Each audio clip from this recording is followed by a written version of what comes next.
Of investigation CBI आम आदमी party के खिलाफ, अरविंद केजरीवाल जी के खिलाफ षड्यंत्र रच रहे हैं। यह षड्यंत्र पिछले 2 साल से चल रहा है, लेकिन इस षड्यंत्र का प्रमाण पूरे देश के सामने आज आ गया है। कल सुप्रीम कोर्ट में अरविंद केजरीवाल जी की बेल की हियरिंग थी। उस बेल की हियरिंग में भारतीय जनता पार्टी की सीबीआई ने सुप्रीम कोर्ट के सामने खड़े होकर बोला कि हमें इस मामले में एफिडेविट फाइल करने में समय चाहिए। आज हियरिंग मत करिए, हमें 1 हफ्ते का समय दीजिए, हमें 2 हफ्ते का समय दीजिए, हमें एफिडेविट फाइल करने में समय चाहिए।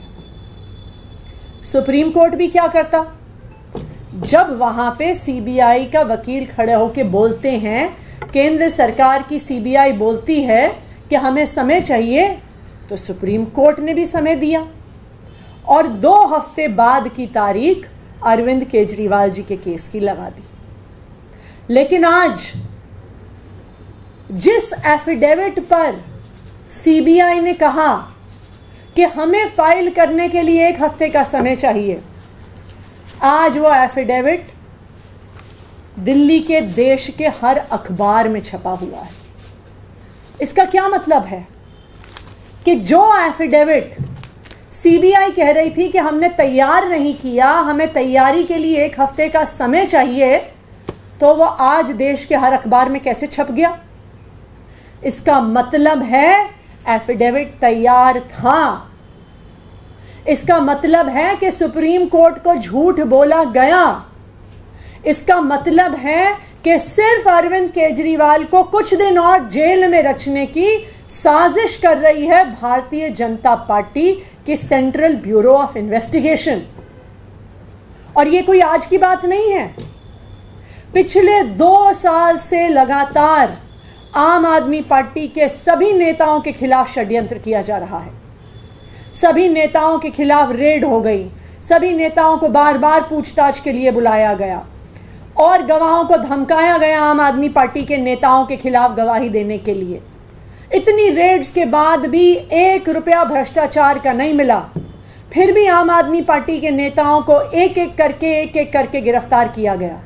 सत्येंद्र जैन जी को गिरफ्तार किया गया, मनीष सिसोदिया जी को गिरफ्तार किया गया, संजय सिंह जी को गिरफ्तार किया गया। लेकिन फिर भी जब आम आदमी पार्टी की दिल्ली सरकार की रफ्तार नहीं रुकी, तो लोकसभा चुनाव से पहले अरविंद केजरीवाल जी को भी गिरफ्तार कर लिया झूठे मुकदमे में। और आप इस षड्यंत्र को देखिए, साफ साफ भाजपा का षड्यंत्र नजर आता है। साफ साफ नजर आता है कि किस तरह से भारतीय जनता पार्टी ईडी और सीबीआई को अपने राजनीतिक हथियार की तरह इस्तेमाल कर रही है। 20 जून को दिल्ली के मुख्यमंत्री अरविंद केजरीवाल जी को बेल मिलती है, ट्रायल कोर्ट से बेल मिलती है, पीएमएलए वाले मामले में बेल मिलती है, ईडी वाले मामले में बेल मिलती है। उस ऑर्डर के अपलोड होने से पहले ही ईडी 21 जून की सुबह हाईकोर्ट पहुंच जाती है और ऑर्डर आए बिना उस ट्रायल कोर्ट द्वारा दी गई बेल को स्टे करा देती है 21 जून को। 22 जून को अरविंद केजरीवाल जी और उनके वकील हाईकोर्ट के इस ऑर्डर के खिलाफ सुप्रीम कोर्ट जाते हैं स्टे को हटवाने के लिए।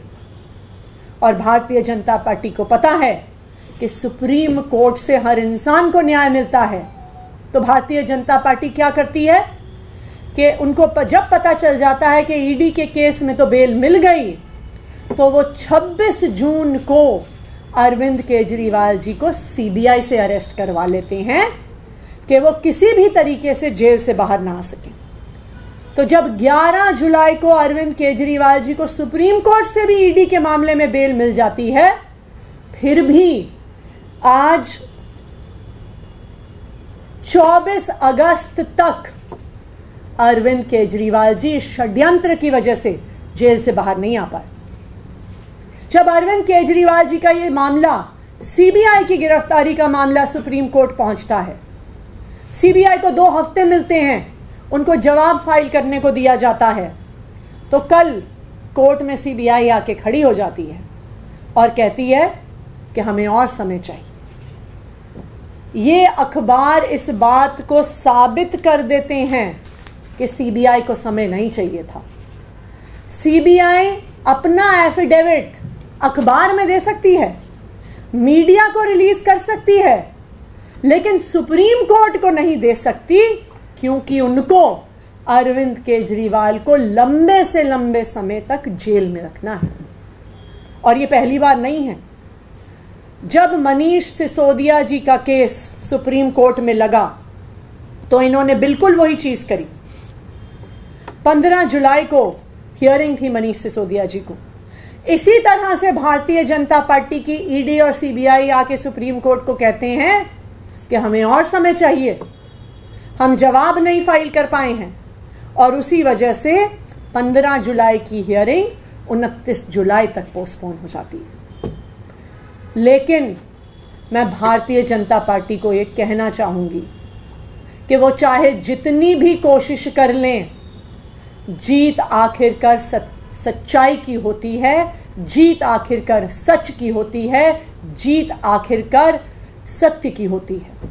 हमने मनीष सिसोदिया जी के केस में भी देखा कि ईडी की तमाम कोशिशों के बावजूद, सीबीआई की तमाम कोशिशों के बावजूद उन्हें आखिरकार सुप्रीम कोर्ट से राहत मिली। और हमें इस बात का भी भरोसा है कि अरविंद केजरीवाल जी भी जल्द दिल्ली वालों के बीच में आएंगे। भारतीय जनता पार्टी का हर षड्यंत्र जो वो सीबीआई के माध्यम से रच रही है, ईडी के माध्यम से रच रही है, हर षड्यंत्र उनका फेल होगा। Thank you.